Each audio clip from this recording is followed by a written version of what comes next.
जय श्री कृष्णा। हमने लास्ट श्लोक जो किया था 9 नंबर, उसकी निरंतरता में आज हम 10वां श्लोक गीता अध्याय 1 का कर रहे हैं। इस श्लोक में दुर्योधन आत्म प्रशंसा में है। दुर्योधन कह रहा है हमारी शक्ति असीमित है और हम सब महान सेना नायक भीष्म पितामह के नेतृत्व में पूरी तरह से संरक्षित हैं गुरुदेव, जबकि पांडवों की सेना की शक्ति भीम द्वारा भली भांति रक्षित होने के पश्चात भी सीमित ही तो है। श्लोक पर चलते हैं। दुर्योधन कह रहा है पर्याप्तम तदस्माकं बलम भीष्माभिरक्षितम पर्याप्तम त्विदु मे तेषां बलम भीमाभिरक्षितम। मतलब दुर्योधन के आत्म प्रशंसा करने वाले ये शब्द मिथ्यावान और मिथ्या अभिमान करने वाले मनुष्यों की विशिष्ट उक्ति जैसे हैं। जब उन्हें अपना अंत समय निकट दिखाई दे रहा है तब स्थिति का आकलन करने के पश्चात आत्म प्रशंसा करने वाले व्यक्ति अभिमान पूर्वक मिथ्या गर्व करने लगते हैं। जब उन्हें अपना अंत निकट दिखाई दे रहा है तब स्थिति का आकलन करने के पश्चात आत्म प्रशंसा करने वाले व्यक्ति अभिमान पूर्वक मिथ्या गर्व करने लगते हैं।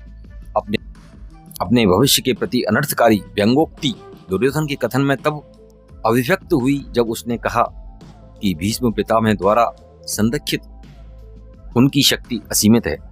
भीष्म पितामह कौरव सेना के प्रधान सेनापति हैं। उन्हें इच्छा मृत्यु और अपनी मृत्यु का समय निश्चित करने का वरदान भी प्राप्त है, जिससे वे वास्तव में अजय कहलाते हैं। पांडव पक्ष की सेना भीम के संरक्षण में है, जो दुर्योधन का जन्मजात शत्रु है। इसलिए दुर्योधन ने भीष्म के साथ भीम की शक्ति की तुलना की है। भीष्म कौरव और पांडवों के पितामह हैं और वे वस्तुतः दोनों पक्षों का कल्याण चाहते हैं, लेकिन पांडवों के प्रति करुणा भाव भीष्म पितामह को तन्मयता से युद्ध करने से रोकता है। वे यह भी जानते हैं कि इस धर्म युद्ध में भगवान श्री कृष्ण पांडवों की ओर से उपस्थित हैं और संसार की कोई भी शक्ति अधर्म का पक्ष लेने वालों को विजय नहीं दिला सकती। इसलिए भीष्म पितामह ने अपने नैतिक उत्तरदायित्व का पालन करने और हस्तिनापुर एवं कौरवों के हित की रक्षा हेतु पांडवों के विरुद्ध युद्ध करने का निर्णय लिया। यह निर्णय भीष्म पितामह के व्यक्तिगत व्यक्तित्व के विचित्र लक्षण को रेखांकित करता है और उस गलती को अफसोस में बदलते हुए देखने का मौका देता है जो उन्होंने अपनी जवानी में की थी। इस श्लोक को अगर आज के उदाहरण के रूप में हम देखें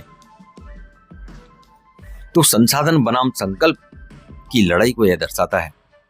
कॉर्पोरेट जगत के हिसाब से अगर हम इसका एग्जाम्पल लेते हैं तो भीष्म रक्षित सेना मान लो एक बड़ी कॉर्पोरेट कंपनी है, एक ऐसी कंपनी जिसके पास अरबों का बजट है, हजारों कर्मचारी हैं और सालों का अनुभव है। वह बाहर से अनबीटेबल दिखती है। और दूसरी तरफ भीम रक्षित दल छोटा स्टार्टअप, एक छोटी टीम जिसके पास संसाधन सीमित हैं, लेकिन उनका उद्देश्य और काम करने की गति भीम की तरह आक्रामक और केंद्रित है। तो अक्सर बड़ी कंपनी अपने भारी भरकम सिस्टम के कारण धीमी हो जाती है और छोटा सा स्टार्टअप अपनी असीमित और सटीक शक्ति से बाजार बदलने की क्षमता रख लेता है।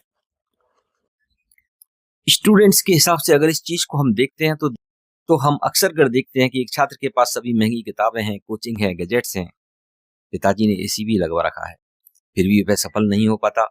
और दूसरी ओर से एक छात्र जिसके पास केवल पुरानी किताबें हैं, सीमित समय है और वह अपनी एकाग्रता और फोकस के बल पर टॉप कर जाता है। दुर्योधन की गलती यह है कि केवल संख्या देख रहा है, संकल्प नहीं। आज के समय में भी जीत उसी की होती है जिसके पास संसाधनों का भंडार नहीं बल्कि उद्देश्य की स्पष्टता होती है।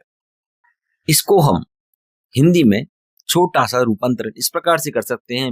भीष्म रक्षित सेना अतुल अमित शक्ति भंडार और भीम रक्षित पांडव दल सीमित शक्ति सार। भीम रक्षित पांडव दल सीमित शक्ति सार। तो दोस्तों, आज के हम इस श्लोक से ये सीखते हैं कि कंसिस्टेंसी और पावर का सही इस्तेमाल करके हम किसी भी कठिनाई से पार पा सकते हैं। और अगर हमारे पास अनुभव भी है और उसका हमको घमंड है तो वो अनुभव हमसे छीना जा सकता है। जय श्री कृष्णा। अगले श्लोक में मिलते हैं नई सीख के साथ।